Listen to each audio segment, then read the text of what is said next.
but we are back. It's me, Matt, I'm chill.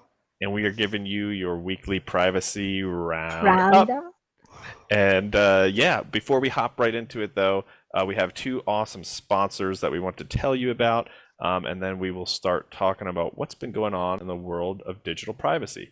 But yes, our first sponsor, Will and Reimer Consulting, for all of your Web3 blockchain startup needs. These are the folks that you want to talk to. Great expertise in token economics, development on almost all the major blockchains. And yeah, there's some great folks. Definitely check them out, willandreimer.com.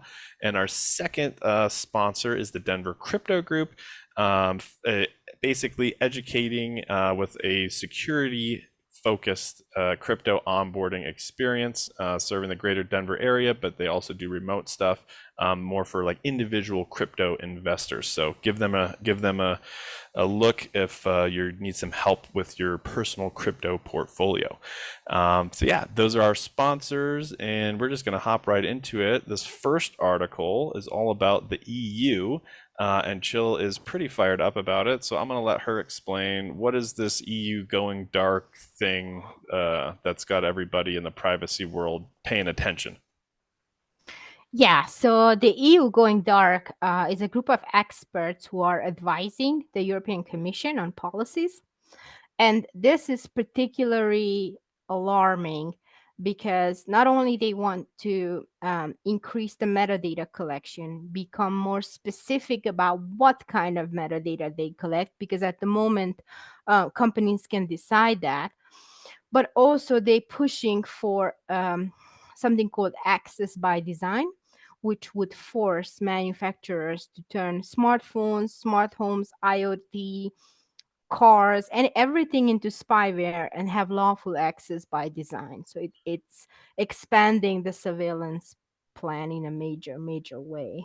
Holy smokes. So when you say access by design, does that mean, I mean, that sounds to me like it's a back door, but is it like an always open back door, or is it just like, we want to see what you're doing, Matt. We're gonna just like hop into your phone real quick and see what's going on, or is it just like they're logging things the whole time and then just have a giant database of things? It's probably the first one. That'd be a lot of data to keep safe. Yeah, they want access to basically every device that is manufactured within the EU region, Holy every smokes. smart device. So they would be able to, there would be no phones, no homes, no IoT devices, and no cars that won't spy on you. That's what it means. That, yeah, that sounds incredibly dystopian and just like waiting for someone to abuse it. I mean, it would literally probably be months before that gets abused. And yeah, that's very unfortunate because I know you and I talk about this a lot where, law enforcement, it's their job, right, to stop criminals. And in their opinion, the more data they have access to, the better they can do their job, which I guess that makes sense, but it's got to be a balance, right? Like the scales right now are very much balanced in favor of law enforcement and against the individual citizen. Yeah. Yeah. Yeah. So they have to balance it. And there's a lot of focus on monitoring, monitoring terrorist financing instead of actual terrorist, or like monitoring human traffickers communication instead of actual finding the criminals and zooming in on them, because 99% of society is not involved in criminal activity. So it's Right. just infringing on everyone's rights because, well, because we Yeah. have a couple few criminals in society. Right. Yeah. It's like three criminals and 1,000 regular people, and all 1,003 people are having their data and and their lives surveilled, which yeah doesn't make a whole lot of sense. And I mean, it's the whole, if you have nothing to hide, then why do you care? Well, I mean, there's a lot of reasons that you don't want your private stuff out there. I mean, safety is the big one for people in, not great situations, violent situations or things like that. I mean, that's probably the easiest one, but I mean, there's a lot of people who just don't want everyone to know what's going on with them. going on in their lives, and that's, in my opinion, that's something that should be a human right and needs to be respected. So yeah, bit disappointing there, EU, but I know there's a lot of good people over there who are probably Mhm. pushing back on that. Like this guy, Mr. Patrick Breyer, who's a member of the European Parliament, the Pirate Party. But yeah, he is not talking about the going dark. He's talking about the Tornado Cash developer who, how long did he get I think 5 years. for writing some code Hmm. that a couple people used to do something bad, but most people were just using to anonymize their Ethereum transactions, which is a completely transparent blockchain. So, if you don't want people seeing you moving big chunks of money around, it probably makes sense to anonymize it. But the person who built that decentralized protocol is now, well, one of them is now getting, yeah, quite a few years in jail, prison, something. Yeah. And I was very unhappy from the beginning with the questioning because they would ask things like, well, why did you choose open source? Why IPFS? Why not KYC? Like, I felt like it was already a biased questioning. It was not neutral about it. It was not pro privacy, and Right. it's actually a human right. They were like accusing him of uh, creating a permissionless Why didn't you make our software. job easier as law enforcement? Like, why did you try to help people not just immediately have all of their information exposed to us? It's like, well, I don't Yeah. know, maybe some people want some privacy. So yeah, I mean, yeah, protects our financial freedom. I mean, that's the anonymity with using cash in a physical sense. I mean, that's a great thing. People make cash transactions all the time, at least here in the U.S. I know it's going away in other places, but yeah, that's a big protector of financial freedom. And just because a few people did something bad with it, now everybody's up in arms. That's definitely a bit of an overreaction, in my opinion. Yeah, and Patrick brings up a good point because cash is legal. So why don't we Yeah, apply the same principles when it comes to digital currencies? Why is that we treat digital currencies with higher levels of scrutiny? that's a great question, because I know that there's a lot of large criminal cartels and gangs who are using the traditional fiat system, and I mean moving billions of dollars with a B through that. And I don't, yeah, people are all upset about anonymous cryptocurrency when we have a very uh, equivalent with just cash transactions. So I think that's a great point that he makes there. I like Patrick, and you kind of turned me on to him. He has a lot of great opinions, and he's a very tireless advocate for privacy, which Mhm. obviously we like. Yes. Okay, this next one, Carolina. I'm not even going to try her last name, but Carolina. What? Ivanska. Okay, there you go. All right, take it, chill. What's she talking Yeah, about? she's my homie. No, she's a Eastern European name. So yeah, she's talking about the Paris Olympics.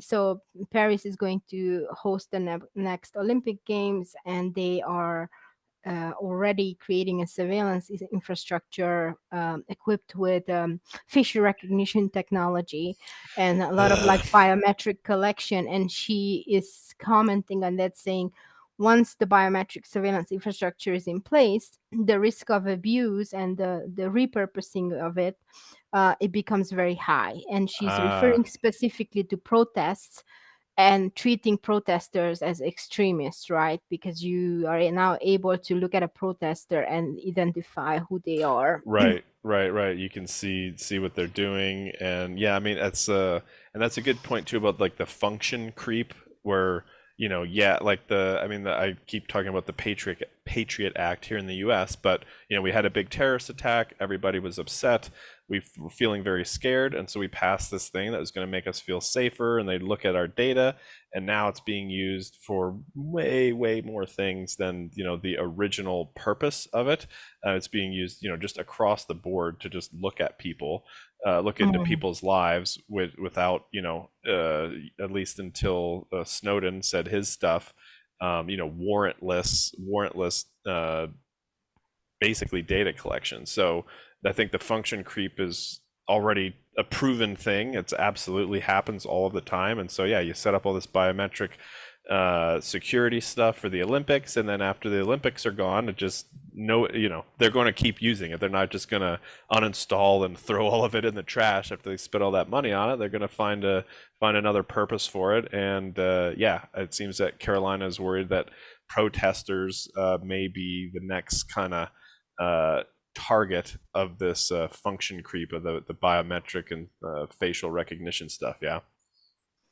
Yeah, exactly. So, yep, that's man. The EU is getting a little. They're getting a little surveilly over there. Yeah, and every time, so Patrick crushed a lot of these bills, especially with like chat control. And every time they Nice. crush one, it's like a month or two goes by and they fire up something else. Like they It's like just try again.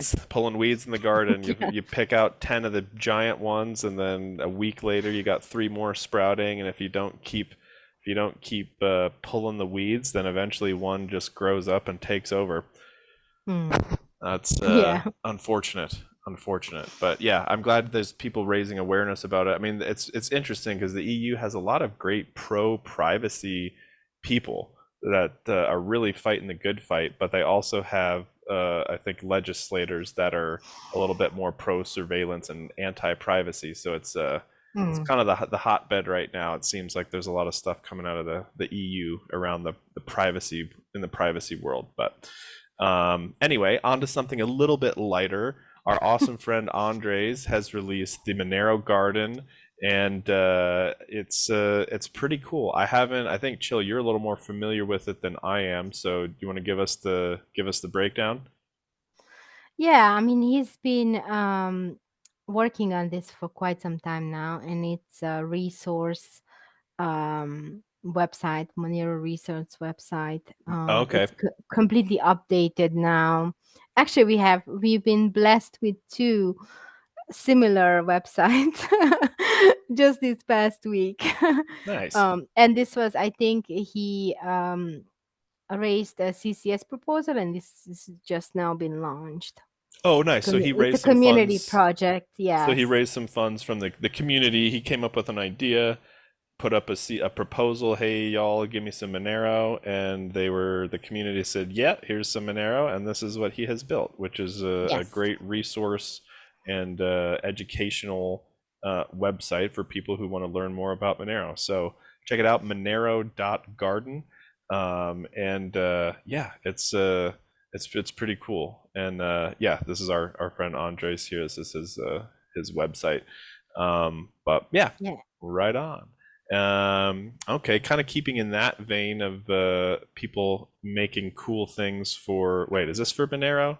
Libereco. Yes. Yeah, your new Monero Yes. homepage. So Untraceable, who's fairly active on the Monero Twitter, I guess if that's the thing, social media, whatever you want to refer to it. What's this Libreco? So everything Monero, all the resources from how Monero works, running a code, mining, podcast, um, everything Monero. So you go, it's in a very organized way. If you need any extra resources or memes or anything, then you can email him. And he's been working on this since, I think, January this year. Okay. So he totally just grabbed the yak by the horns and ran with it after I was complaining that I can't find anything because we are so decentralized Yeah, that I and so now we have two. So now I should be happy, and I am. nice. And do you know if this was also a CCS proposal, or he just like No, this is that he just, like I said, he just grabbed the yak by the horns and made it happen. got it?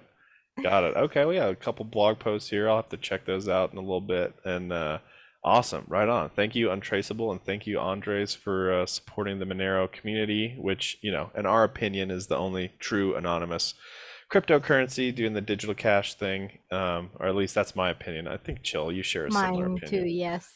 Didn't want to speak for you there, even though I would bet money that you agree. Uh, Cool, right on. And then this other one, this is another community project, I believe. Yes, this That is coming from Dog and Sunita. So it's Monerotopia we people. had the yeah, we had the Monero market, and then it started to have some like escrow issues. Um, Oh, and okay. not just escrow issues, because at one point I wanted to post something and it just didn't work, and I was like, oh, whatever. So it's not well maintained. And so this just Burger. started. It's still in beta testing. You actually have to type in username beta password tester to access this website, but it's already growing. There's a lot of different items for sale. So Yeah. Well, I'm a huge hockey fan, so I'm like, who is this? Oh, Ryan McLeod. All right. McDavid would have been better, but anyway, sorry, I cut you off. okay. Yeah, I mean, this is it basically. Cool. So you can buy things for Monero on here. They get shipped directly to you. And Mhm. how do oh hey, there's us. Yeah, so you can add businesses too, I mean, and there's I our listed. sponsor. Yes. Nice. Right on. Oh, this is cool. This is really cool. I'm gonna have to play around with here. I might have to buy some of this hockey stuff, but um anyway, awesome. Awesome. Well, I think that was everything that we wanted to cover for this episode, but like we were talking about earlier, we want to start doing these weekly is our plan. We're gonna see if that works out. But yeah, we everybody or Chill was telling me that ever since we stopped doing the open economy videos, that there had been quite a few people who are reaching out and saying like, "Hey, we missed this," or "Why aren't you guys doing this anymore? Are you going to bring it back?" And that was, for me at least, that was a bit unexpected. I think I love making these videos. I love talking about this stuff because I'm pretty passionate about it, and I know Chill is too. And so, having everybody say, "Hey, what's going on? Where'd you go?" And I mean, that was like what, 2 years ago, I think. Like people are still Yes. we're still asking you. People are still asking me like, when is that? Do you think it's coming back? And I said, well, we don't know. It depends on time. And then, well, I Yeah. guess it is now. So Yeah. hope you're Well, I mean, happy. it was family personal stuff for me, I think was made my time not as didn't have as much time as I did, but I'm kind of getting back to a place now where I definitely have the bandwidth to do this, and so yeah, it just makes sense. But yeah, please stay tuned, like, subscribe, comment, share all this stuff. We want to really grow this and reach as many people as we can, because digital privacy is only becoming more relevant, more important, and if you're talking about kind of the collective awareness of society about privacy, it's going through the roof. I mean, people are really, really learning every week about something where their privacy is being infringed upon, or the government is trying to take away some privacy. And yeah, I think more and more people are kind of waking up to it. So it's a great time to spread the word and yeah, just talk about this stuff. Keep talking about it like we plan to do. So yeah, with that, we're gonna plug the sponsors real quick one more time. Will and Reimer blockchain startups. Everything you need to get your Web3 startup off the ground, and then Denver Crypto Group, individual cryptocurrency consulting, and with a very big emphasis on security. Check both of them out. They're helping make this all these videos possible. And yeah, I don't know, Chill. That's about all I've got. What's your That's sign? about it for this week. All right, sounds good. See you next time. Bye.